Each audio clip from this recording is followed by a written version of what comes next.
Welcome to Fantasy Baseball. I'm Dan O'Day along with Steve Romano. Hey, Steve. How you doing this week, Dan? Oh, I'm doing well. There's many reasons when we come to talking about baseballs. One of the reasons, and the other reason is what's going on with my team in Field of Dreams, head-to-head Yahoo League with 14 teams that I've been in with for over a decade. You've been in for 4 or 5 years. We had an interesting week, Steve. Yeah, definitely. And we're getting near the end. There's only 4 weeks left. And this week is a double week because of the All-Star break. That's right, the All Star So, break. There's one game on Thursday, and then Friday, Saturday, Sunday. uh, Just to let you know, the one game on Thursday is the Phillies Mets, but then they don't play Friday. that's weird. That's I weird. don't understand. I've Not seen having that. games on Friday is I've weird. I've seen that a couple times this year with teams. I feel the same way. I'm just like, what's? It's like I saw one time there was one team didn't, or two teams obviously didn't have games on a Sunday once. I was like, what? So Yeah. anyway, we have like 9 to 10 games played this week in the matchups coming up in the week 17 that is. But right now we're going to go over week 16, Steve. It's a very interesting week, and as always, I like to start with my matchup because I'm talking and I'm kind of and my team's doing okay, and I moved up, and it was a big matchup, and it is kind of controversial, but I won 8-1 over Creek Expos. Yep, that was obviously a big win. And a couple of weeks in a row, it seems Creek Expos has had an issue, a problem getting their innings fulfilled. So those categories are just all forfeited. That's exactly right. So I went into that this week thinking that going, okay, let's see. I don't have to pick up as many pitchers, and I have a lot of pitchers. And I won the pitching categories, um, but I only won 3-2. But Creek Expos only got 22.1 innings, what third inning, 22 and a third, and I took all five categories because did not reach the minimum innings required at 25. So instead of losing at saves and losing the ERA, I took both those categories because of the rules, and my 6-3 win became an 8-1 win.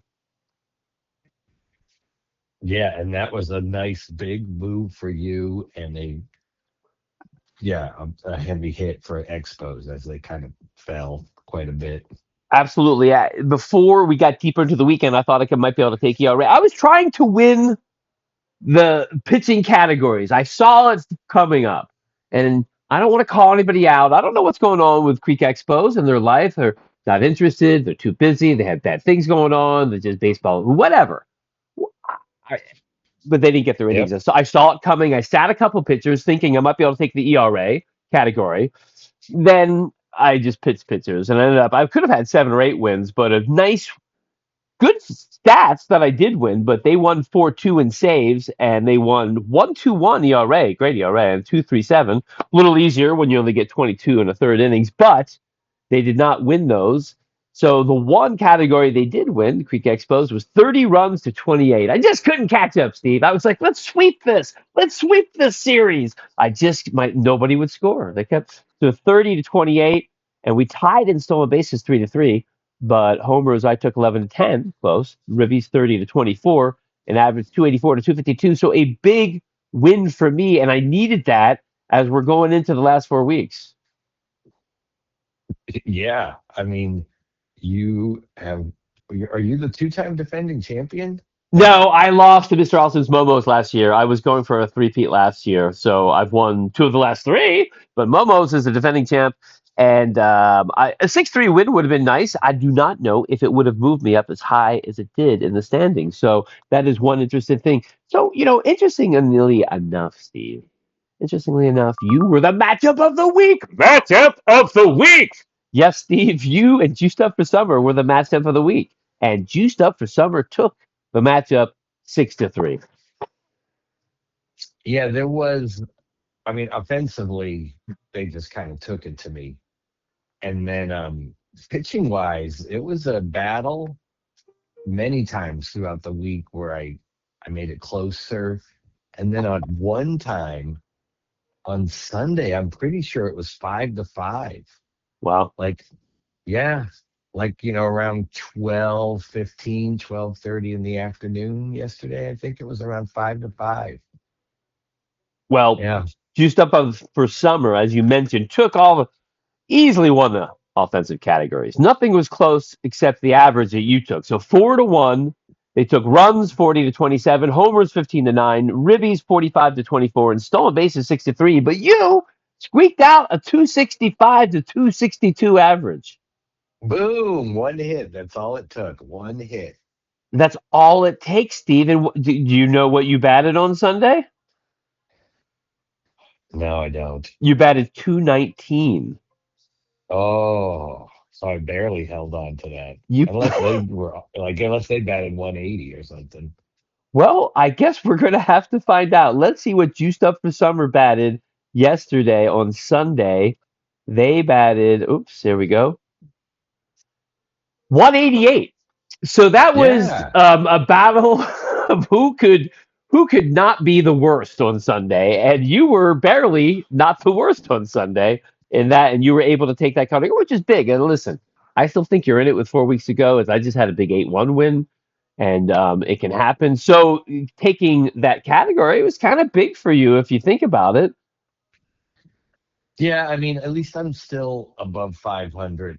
Right. Four Nice. weeks, Good way to look at it. 4 weeks is 4 weeks is still some time, but you really needed a couple of teams ahead of you to have some issues. You You have do. to. You do. And you took the wins 5-3. And I always find it interesting and pointed out that Juiced Up for Summer had 72.1 innings and you had 58 and two-thirds inning, but you took the wins 5-3. It's always interesting because you would equate more innings, more wins, 3-3 in saves, 64-61 in Ks. Another category could have been 5-4, or Mhm. yeah, but that was close. What did you do on Sunday? Yeah, that's what I'm saying. At one point, the strikeouts, the saves So you had were. 12 Ks on Sunday, Hmm. and you played Juiced Up for Summer. They had 13 Ks on Sunday, Right, and that one save. You had zero saves. right, and their one save tied me. Yes. And Wow. then there's another thing that they passed me in, and that's what changed it from 5-5 to 3-6. Maybe it was the Ks, and they had later pitchers than you. You know what I'm saying? Because they won. They had the 13. Oh, Wow. right, yeah, Yeah, and then the that's what it ER. was. That's what it was. ERA, always interesting when it's like one takes ERA and one takes WHIP. A lot of times there's two categories, you take both. But ERA, you took 3.38 to their 5.35. But WHIP, another close category, 1.27 to 1.28. So that also could have affected that score you saw earlier. So It did. That actually flipped. That whip flipped a few times over the weekend on Saturday and Sunday. It went back and forth, I think, twice each way. well, since I'm very nosy and I want to know, Juiced Up for Summer had a 1.75 WHIP on Sunday. Mm. Yeah, and you had a 204 whip. So once again, you guys were Oh, limping into the category. Just who's not the worst? Because we're both horrible. But that was a close. So that listen, you're still in it. You etched out. You almost had another category you almost took. So, but let's face it, you've played a very good SoCal Stat Stuffers team. They're uh, juiced up for Juiced Up for summer. Summer. I'm sorry, I was looking at the next matchup. Juiced Up for Summer, who's in third place. And you hung tight, but not really great. The 3 wins only and one No, tie. and beyond the pitching battles, obviously my hitting just didn't show up this Not week at to all. compete. Not at It all. just Besides didn't. that average. Exactly.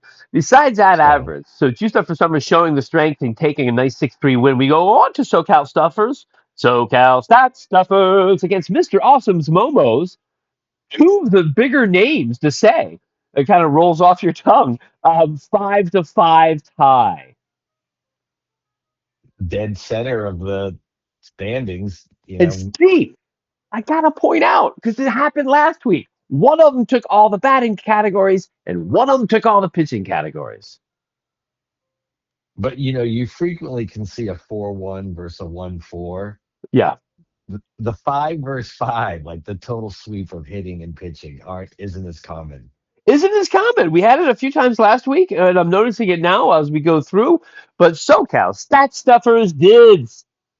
They totally stuffed the stats offensively. 38 to 22 runs, 15 homers to six, 39 ribbies to 28, four stolen bases to three. That was close, and a 252 average to 218. Offensively, stuffing the stats with SoCal, but Mr. Awesome's Momo's pitching came through 66 innings to 53 innings. And that may have been a difference, 66 and a third to 53 and a third, because Momo's took the win category 3-2, saves 3-1, K's 56 to 51, ERA 3.26 to 4.73, and WHIP 103 to 129. But a couple close categories in the pitching. Sometimes it'd be nice if you could tell the future with that because you never know if you have a pitcher or two that you're like, oh, but I don't want to mess up my ERA and WHIP, and these guys kind of stink. But I would definitely catch somebody in K's. Like who knows? Like maybe stat stuffers could have added some innings to that and won the K category. But Momo's you had you went, 17 Ks on Sunday, oh wow, and yeah. SoCal Stat Stuffers had four. So that was definitely a well played K category win for Momo's. It looks like they just had more pitchers going in general. I Right? think I that's mean, exactly what happened. I believe they picked up a couple players. We'll get there soon. So 5-5 tie, and both those teams are right there. Seventh and eighth when they played each other. I mean, the seventh and eighth now. Momo's was top five at the time when they played each other. I did take a picture just to make sure. When they played each other, Mr. Momo's was fourth, and SoCal Stat Stuffers was 10th. oh, So that's look very at that. interesting, actually. Yeah, that's very interesting. So a big tie for both of them, kind of treading water, although SoCal Stat Stuffers did move up with that 5-5 tie, which is very interesting. Next matchup I have is a 6-3 win, Baltimore Chop over IP Tigers. Baltimore Chop, a playoff bound team. IP Tigers towards the bottom, can't reach the playoffs, but very active and has had some decent weeks. And Baltimore Chop took all the offensive categories, 47 to 28 runs, 17 homers, Steve, to three. Ooh, Yeah, we just 17 homers. we just saw 15 and I didn't say anything. 17 just seems like more, and it is. So 37 to 19 ribbies, 7 to 2 in steals, and 262 to 230 in average. Baltimore Chop, an incredibly good offensive week. Yeah, very strong week. Very Super strong. strong. Yeah, really strong. And then the pitching category, 78 and two thirds innings, 70 and two thirds to 58 innings. Baltimore Chop had more, 4-4 in the win category, two saves to zero. IP Tigers took 72 Ks to 57. So Baltimore Chop took the Ks, but maybe all those 70 innings, 12 and two thirds more innings, they lost the ERA 3.57 to 3.69. That's pretty close. And then the whip, Baltimore Chop also lost 1.21 to 1.33 to IP Tigers. So 6.31, IP not making it difficult for Baltimore Chop, and Baltimore Chop still in the playoff hunt. Both teams have struggled recently, Yeah, so whether you're like over past 3, 4, 5 weeks. Um, so yeah, it both have been struggling. Chop at one point was playing well early in the year. They're still hanging on. They're hanging on to a playoff spot. absolutely. Then we had it's a big win for the Atlanta Braves. They've been having some tough weeks lately. They took the 7-3 win over Bellingham Bells, and a big loss for Trevor, who has been coming on and staying close and still is, like you, to the pack. But they lost 7-3 to the Atlanta Braves this week. Yeah, Braves needed that. I mean, not that Bells didn't. Bells is now right at 500. That's kind of cool. I mean, and he's in 10th. That's not cool. But to still be at 500 when you're in 10th place, that's pretty competitive. 74, 74, and 12. You gotta love that. I mean, to be 500 this far into the season is pretty amazing just in itself. Um, but as you can see, Bells had a tough week offensively, batted 178 to 276 Braves. Braves took the stolen bases 7-6, so there was a category that was close. 22 to Ribbies to 15 Braves took, 6 homers to 4, and 39 to 25. So the stolen base category was close, and that would have made a difference. Then in pitching, Braves had 73 in the third innings, and Bells had 55 in the third innings. But Bells took the win category 4-3. I always find that interesting. But the Atlanta Braves must have a good bullpen. They had 5 saves, Steve. Right. Yeah. I think we looked the one time Yeah, and we we did. both And got Bells into had a fight. zero because I don't think Bells has a lot of closers. 70 Ks to 61. So the innings mattered there as the Braves took that category. But Bells took wins and also took ERA and WHIP 3.42 to 4.91 in ERA and 1.27 to 1.36. So Bells hung in there and took three pitching categories for their 3 wins, but a big dominating win for Braves who needed it because Braves was in first place just a little while ago, weren't they? Yeah. Braves was in first place for a few weeks and then, switching with Humboldt. But then they went on a stretch. Remember, they lost 2-8 to you. They Yep. lost 1-9 to me. Yes. Right? What the hell? And then they tied 5-5 last week against Momo. And then they just got the 7-3 win. So it was their first win in 3 weeks, 4 weeks, Wow. however you So want to Braves count. needed that. Bell's active as always, still in the hunt like you, I believe. But a big dominating win for Braves, 7-3. The next matchup was the next 2 matchups kind of went how you expected, except in this first matchup, Lumber Company fought hard and Raptor beat Lumber Company 6-4. Yeah, squeaking by. I mean, that's a top team against a struggling team, right? Hasn't Raptor been on a roll too? Yes, Raptor has now won 4 straight weeks. at getting hot at the right time, that's for sure. But we do have 4 weeks to go. Batting categories, 222 at bats to 205. So very close, competitive. 33 runs to 32 runs. So, Steve, right there, it's a 5-5, right? With 2 more runs by Lumber. So very close. Get this Lumber Company also had 15 home runs to Raptors 8. Mm-hmm. So they lost the runs by 1. They took the homers. They took the ribbies 36-22. But Raptor took stolen bases 4-0 and averaged 234 to 215. And then in pitching, 61 and 2/3 innings to 32 and 2/3 innings, and 4-1 in wins for Raptor, 4-0 in saves, 61 to 31 in Ks as you would expect with those innings. But ERA and WHIP, Lumber was like maybe that's why Lumber didn't pitch more people, or not. I don't know, but they won ERA 4.13 to 4.52, and they took WHIP 1.16 to 1.31. So Lumber Company really made it hard for Raptor. Almost made it 5-5 with 2 more runs, and a 6-4 win for Raptor, who is on a win streak of 4 games. Yeah, that's a nice little eke out, but it was a good week for Lumber Company too, for sure. Absolutely, absolutely. I love seeing, as you know, I I love mean, seeing the active teams from the bottom. and 15 home runs and 36 RBI. I mean, 15 home runs. Yeah, that tied for the lead, as we were noticing this year with yeah, another this those are week. good weeks. Yeah, those are good weeks. And then the last matchup, one as you might in betting in Vegas, you might say, yeah, I'm betting on Crabs. It's an easy win. But it was a couple close categories actually. It was a 9-0-1 one tie. Humboldt Crabs beat the mighty Lollygaggers, and the offense was 36-23 and 8-5 for the Crabs. Stolen bases was 8-3. Average was 283 to 256. But the Ribbies was 26-26, and there was the one tie right there. One tie. One Yep. tie. Both had over 200 at bats, 237 to 203.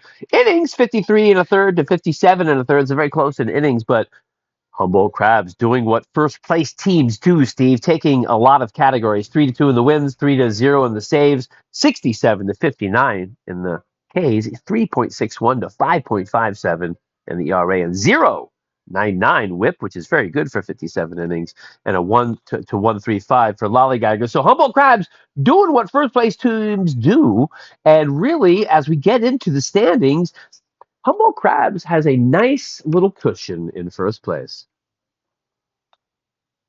Hello, Crabs.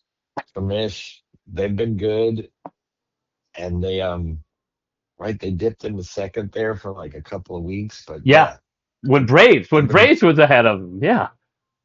they've been running the show for a while, and whereas everybody was super tight a week ago, right? Like everybody, there was multiple teams within 3 games, but Yes. look what's happened now this week.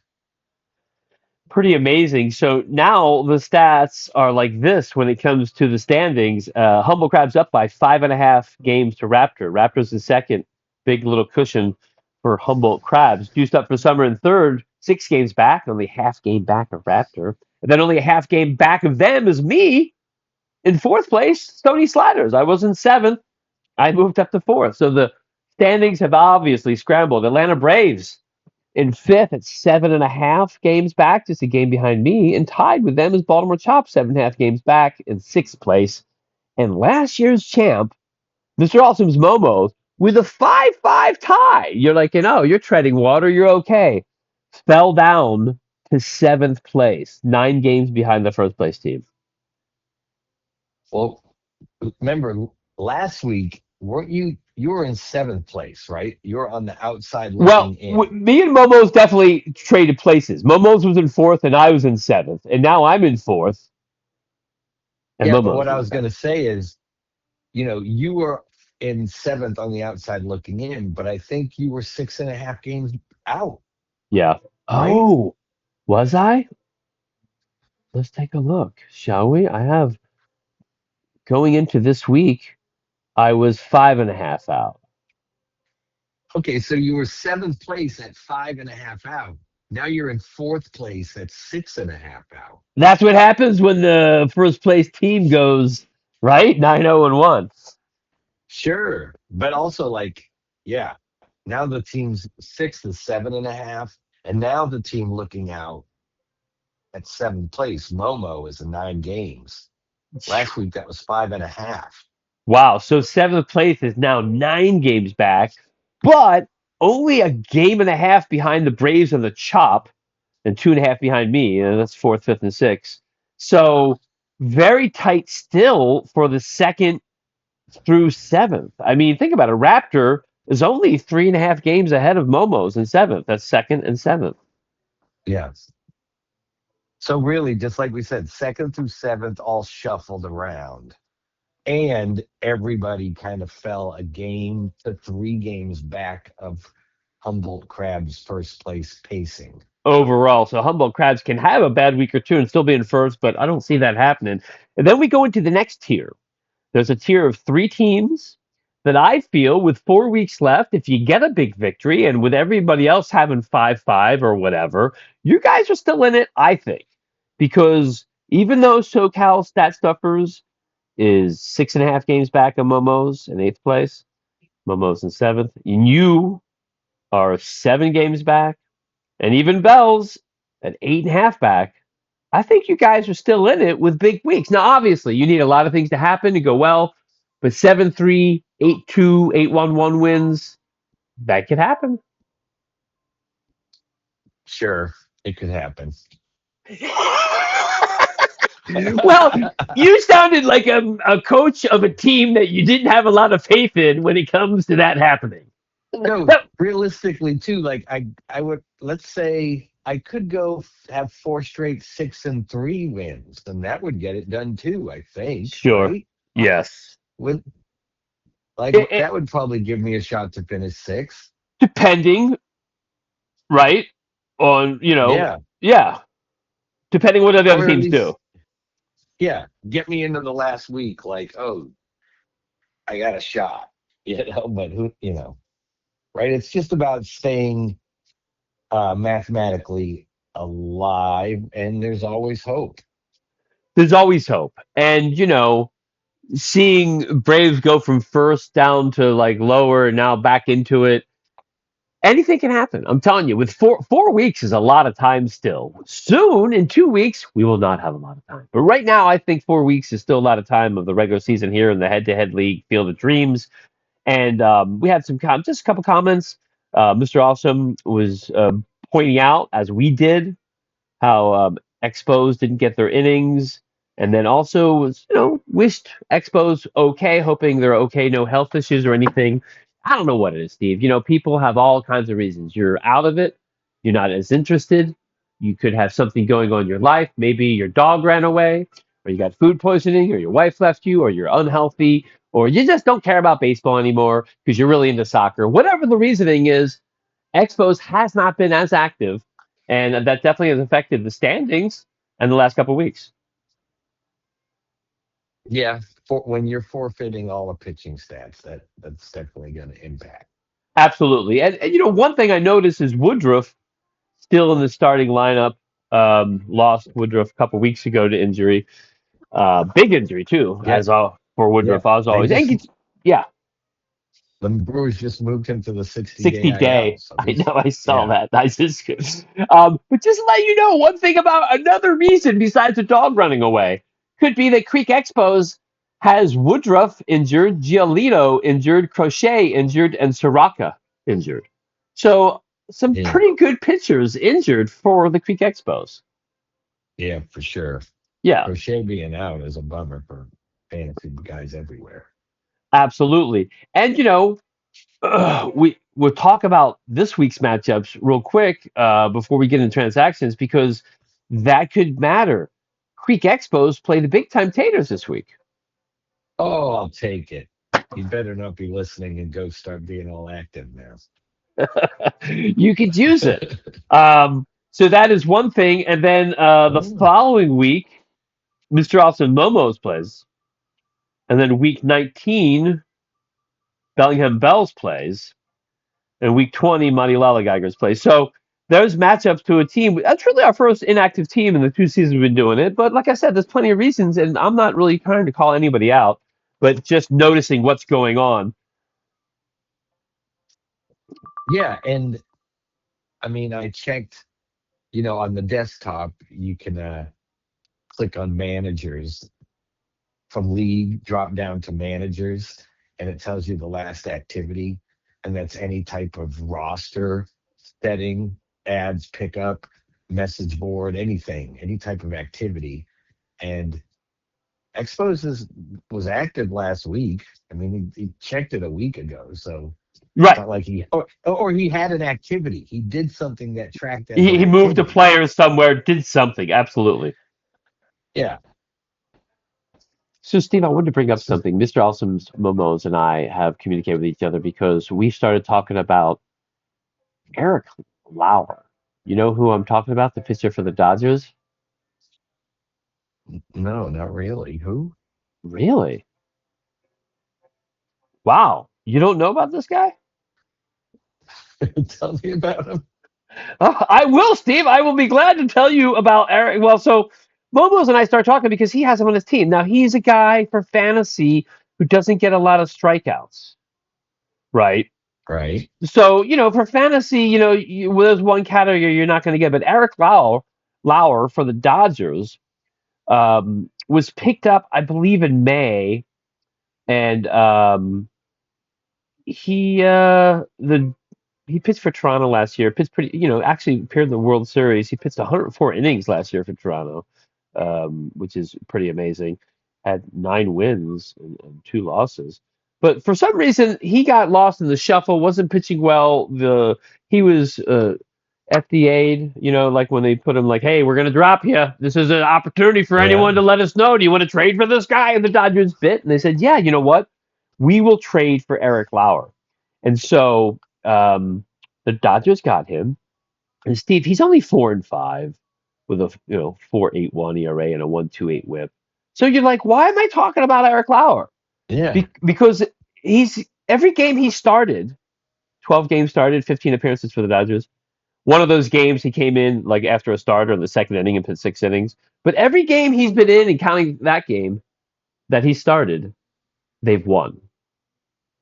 So he Oh, didn't always get the okay. win. He didn't always get the win, but he's kept the Dodgers in the game, and they picked him up after just being, released by the Blue Jays, and and the Dodgers are good at that. They're good at tweaking a pitcher, getting something more out of them, and he has only pitched mediocre when it comes to his stats, but the Dodgers have won every game he started, and that one game when he came in the second inning because he keeps him in the game, and the Dodgers end up winning. I just found that interesting, and we've communicated that back and forth with each other, Mr. Awesome's Momos, because he has them.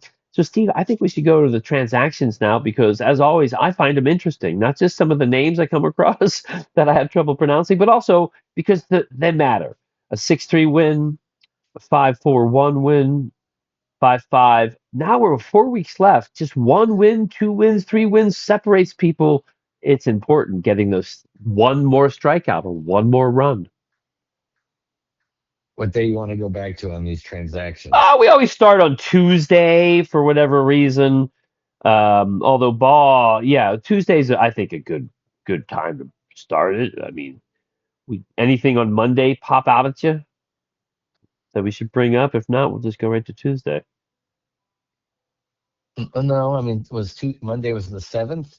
I picked up Thought we brought up last week, and he pitched well for me, and I still have him on my team. So Tuesday the 7th, Eric Karros's kid was picked up by Bells. He dropped Mullins. Mullins, a guy who a few years ago was on somebody's team playing every day. Now a guy getting picked up and dropped a lot. But it's nice to see Eric Karros's son getting picked up. Yeah, definitely. I'm kind of shocked too. Like, I mean, I guess not shocked is the word, but Colorado has a bunch of young bats, and obviously they should because they always draft high because they've been terrible for so long. But it seems like this new wave of young guys are actually kind of good to some degree, right? Like they were barren for a few years, but now it's like seems like they got a bunch of young guys coming up and getting at bats and at least showing that they're worth more time to see what they got. And they're playing pretty well. Some of these guys. Just to let you know, let's go a little off-roading with Stephen Dan. Eric Karros, the dad, in 1995 had 32 homers, 105 ribbies, and batted 298. In 1996, he had 34 homers, 111 ribbies, and batted 260. And the year after, 31 homers, 104 ribbies, and 266. So 3 years in a row, over 30 homers, over 100 ribbies. And his high in ribbies was actually 2 years later when he had 34 homers and 112 ribbies, followed up by 31 homers, 106 ribbies. So 5 seasons he had with the Dodgers where he had over 30 homers and over 100 ribbies. Eric Karros was a pretty good hitter. Damn, yeah, he definitely was. And I remember him being a solid defensive first baseman too. Yeah. What Oh, he was. I don't was think he ever was won any his gold gloves. I'll go look that up. Go ahead. was his whole career with the Dodgers? No, it's interesting you brought that up because I knew he played for Chicago in 2003. He had 336 at bats, and then Oakland had 103 at bats in 2004. And to answer his Gold Gloves, no, he did win Rookie of the Year in 1992, and he was Hmm. fifth in MVP voting in 1995, but no Gold Gloves. Um, but nice to see his kid, and his kid is playing well. Some of those younger players are playing well for them, but they're not playing well as a team. No, they still well, pitching will forever be a problem there. Yes, always going to be a problem there. Then Alvarez was picked up by SoCal Stat Stuffers, A. Alvarez, and Stuffers picked E. Phillips up and dropped Feed because E. Phillips, I believe, isn't that the Dodgers relief pitcher? Hey, yeah, Evan Phillips. But real quick, before that, before Alvarez, like the next day, Bellingham drops Kyle Karros after we just went off on that spiel. And he picks up another young kid, Tristan Peters from the White Sox, who they are playing good as a team, and they got a truckload of young kids that are on the team. I'm so impressed with the White Sox. I'm very impressed. Peters, I did skip over Peters and Karros, and I picked up Newcomb and dropped Rushing just because. But Peters is playing very well and starting for them. And the White Sox have an amazing amount of young talent, Steve. Yeah, they do. I mean, really, they made a bunch of trades when they decided to tear it all down, and like Like almost all of those kids they traded for, those prospects are on the team. I mean, the team's loaded with them. Well, they are basically tied for first at 50 and 45, and Cleveland's 51 and 46. So Chicago having just a fantastic year. Right? They Because lost weren't they over in last 100 place games. last year? Yeah, exactly. Yeah, they lost 100 games like 2 years in a row. And some of these young players you're talking about, Antonacci, the outfielder, infielder, Murakami, of course, was a great signing. He's off the IL. Vargas, Miguel Vargas is having a fantastic year, absolutely.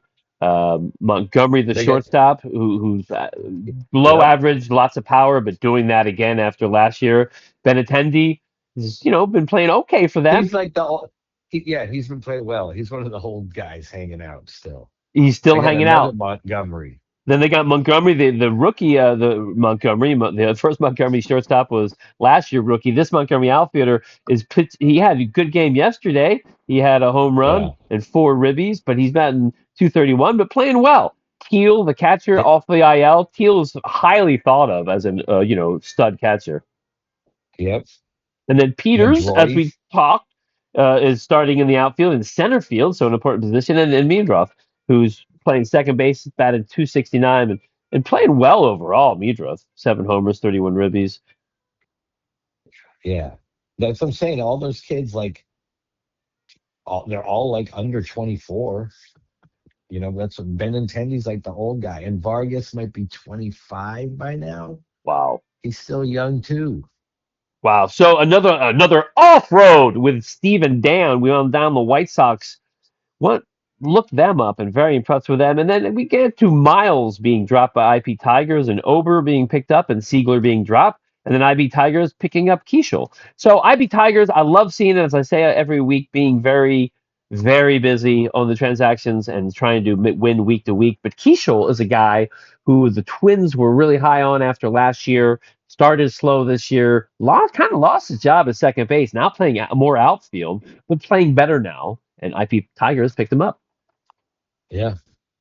I like all those moves. I like all those moves too. Way to go, IP. Bellingham Bells picked up Tolbert, dropped Peters, who we just talked highly of for the White Sox. So going through all these young players, I love it. Bell's just surfing the good young player list. Tolbert, shortstop outfitter for Kansas City, I believe. Mangum was picked up by Krabs looking for stolen base, and Bazana, which is just a fun name to say. Bazana. You think his friends called him Baz? Maybe. I'm just Bazzi. saying, somewhere along the line of his growing up.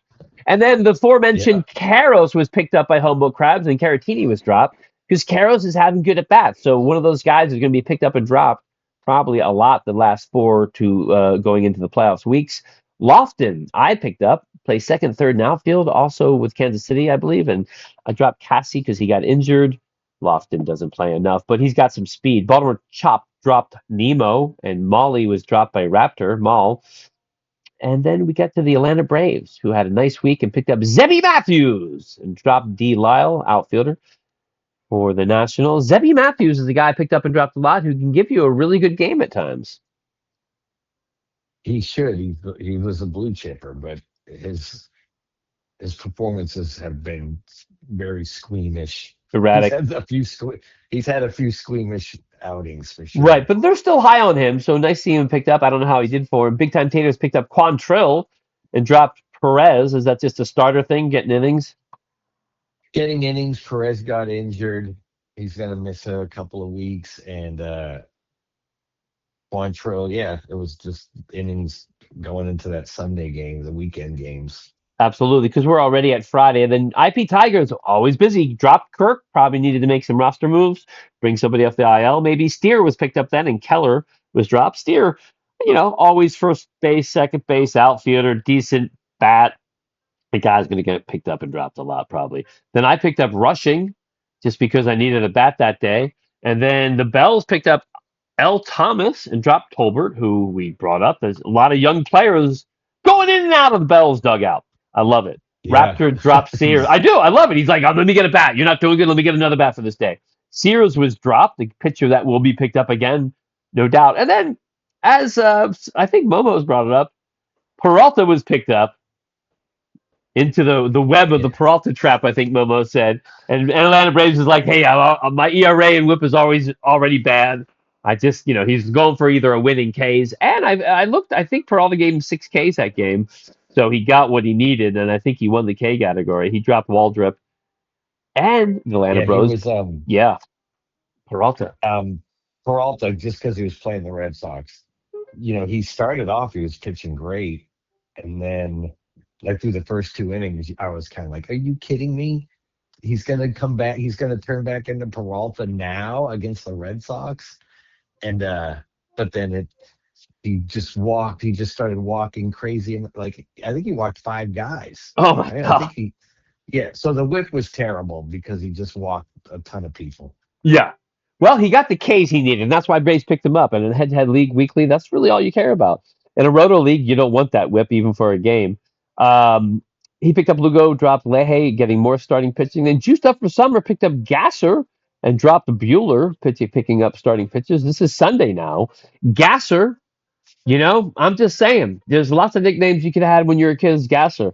Um, Yeah, Especially if you fart a lot. I'm just saying, if you have some yeah. flatulent problems and your name is Gasser, that's not good. And remember, you looked in my matchup with you stuff this summer. Both of our teams had crappy Sundays, right? Like both pitching Crappy. staffs were So I not don't need good. to go see what Gasser did. I think he was No, gassed, and yeah, he did. he He was. he he did his name. And then Marquez was picked up by Juice Up for Summer, and Grisham, the outfielder, was dropped. And then the Braves picked up Richie. That's a starter that people have picked up. He's thrown a few good games. Yeah, young kid. They who earned the right to get a shot, and he's been solid enough that he's getting more shots. But they have a Absolutely. bunch of guys injured too. Like the Braves got quite a bit of starting pitchers out, I think, right? I think they Yes, do. I think they do. And I always like when I see the Atlanta Braves in our fantasy league pick up an Atlanta Brave. I always like that. And then so they also picked up Thornton and dropped Peralta, who gave him not good ERA and WHIP, but gave him those 6 Ks, I believe. And then Mr. Austin Yep. Mose picked up Javier, the starting pitcher, and dropped Beater, the relief pitcher. Beater was hoping to get some saves for the Nationals, I believe. Javier was a really highly thought pitcher in the Astros, but really having a tough season or was injured earlier, I think. Yeah, he missed time with an injury, and he had some shaky peripherals to begin with, Yeah. but yeah, he hasn't been good since he came back. He's been No, he not pitched good. well for one season for a while. That's all I remember. Castro picked up by Momos. There's a guy first, second, third, shortstop, outfield. Where do you want to play him? He can't pitch and he can't catch, but Castro's filling in, getting some at bats for Momos on Sundays. Horner was dropped. Nico Horner dropped. That's interesting. I don't know what kind of year he's having overall. And then the Bells picked up Hiroto Grauer from the A's and dropped L. Thomas. Again, the Bells. I think the last 4 or 5 moves by the Bells were all players under 25. He's trolling young men. He's trolling young men, giving for stats, Steve, for stats. And he's probably getting some stats. And all the people I brought up are really, guys who you wouldn't mind taking a flyer on. Yeah, oh yeah, no, definitely. Especially as we start getting to this part of the season, like like we know what the veterans have, like what the upside is or isn't, right? And maybe every now and then someone sneaks through like a Cedric Mullins and he's just so fucking hot that someone's like, I'm gonna pick up Cedric Mullins and I'm gonna ride with it. But ultimately we know what you can or can't get from Lane Thomas or Cedric Mullins, right? Right. Yeah, absolutely. But but the young kids, it's a crapshoot. We don't know what the ceiling is, so It's true. that's the allure of the whole thing. That's true. And that move Bell's just made, the Kuroda Grauer, that's on Monday. And then I picked up Peters, the outfitter we talked about. I picked up Webb, the relief pitcher. I'm hoping to get some saves. And then I picked Paredes up and dropped rushing. I did 3 moves on Monday in a long week, Steve. And you're probably thinking, well, Dan, you probably wasted some moves there. You need those moves later. Well, I had both Kurtz and Geloff go on the IL last week. Mm, And gotcha. so on Sunday, I mean, I picked up rushing, and rushing was my, uh, Dingler was hurt also. Remember, Dingler got hurt for a little while, and then Goodman was out Yep. for a few days. So I had a lot of injuries last week. It was a good week for me to have injuries, and so I literally had barely enough players. So I needed some players, and I wanted to get those guys that picked up. I am a little, I'm a little high on some of the guys. I like Peters, as we brought up also, and we talked about Isaac Paredes before. He's a guy who, can give you some good weeks. He did have 20 homers last year and 378 at bats. I'll probably drop him soon, but still in need of hits or in at bats or possible hits. Not a bad guy to pick up. Oh, not at all. I mean, I'm not. I can understand why he's getting dropped and picked up so frequently, but I would think he would have found a more permanent home by now. Yeah. Yes, I'm surprised also. So I only have two extra hitters with all the injuries I have, so that's why I made those moves. And now we'll go to the rest of the matchups. We brought up some matchups, but the rest of the matchup matters, Steve.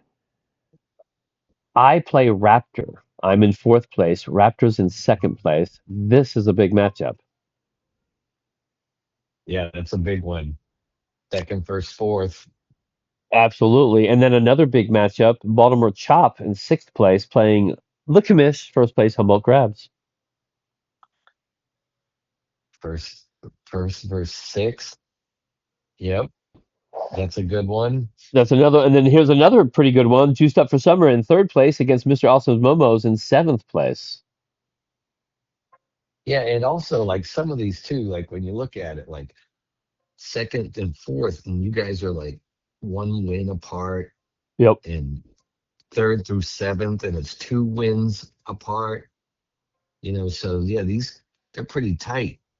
Well, first has eight more wins than six. That's not super much. Well, and just don't forget. I mean, Baltimore Chops 7.5 games behind Crabs. What if Baltimore Chops wins 9-1 this week? Sure, or even Eh, 7-2. I mean, Seven realistically, two seven one. to Yeah. two is doable. Absolutely. So, I mean, so that's a big matchup also. And then we have the Bellingham Bells at 10 taking on SoCal Stat Stuffers. That's kind of a big matchup. SoCal Stat Stuffers needs to win. Bellingham Bells, needs a bit more wins, obviously, behind SoCal Stat Stuffers. So that should be an interesting matchup. And then you take on Creek Expos, as we brought up. Atlanta Braves, now in fifth place, takes on the Lollygaggers in 14th place. And then IP Tigers and Lumber Company finish the matchups for week 17 going against each other. So once again, we could see some juggling around in the standings after this week. And remember, it's a long week. It's 2 weeks from the games that start Thursday, Friday, all the way through next week. Yes, so some players will be playing nine-ish games, 8 or 9, possibly 10, I don't think, but possibly. So it'll be interesting to see. And this is probably the week, as I brought up before, we looked at the record. It wasn't Ribby's like 80 or 88 or something, the all-time record for Ribby's in the league. I'm guessing it was a long week. Yeah, for sure. And the innings and strikeouts, all that. All that stuff. Because when you have a 10-day week, pretty much every pitcher is a two-start pitcher Yeah. this week, right? Absolutely, almost, yes. I would think almost every So, pitcher. So there's going to be a lot of innings. That'll be interesting to see as we go over next week's stats from this week, next week. That who, is everybody getting over 56 innings? And Creek Expos will this week get over the innings pitched. oh, so it was a bad week for me. Well, you could have chose a different week if you were scheduling the Uh, but yes, so it's very exciting. I love this head-to-head league. I really appreciate the people still listening to our podcast. I love the things on the board, and I love how tight everything is, Steve. Because I'm telling you, I really still think that you and Bells and SoCal could make up some ground with a couple big weeks. So we're tight all the way. Definitely 1 through 7, possibly 1 through 10. I love this league, Steve. It's a fun league, super competitive. I enjoy it. I love talking about it. Love Good talking about times. it. Love talking about baseball with you. So I'm Dan O'Day. That's Steve Romano. Thanks for listening. Feel the dreams head to head. Cheers. Have a good one.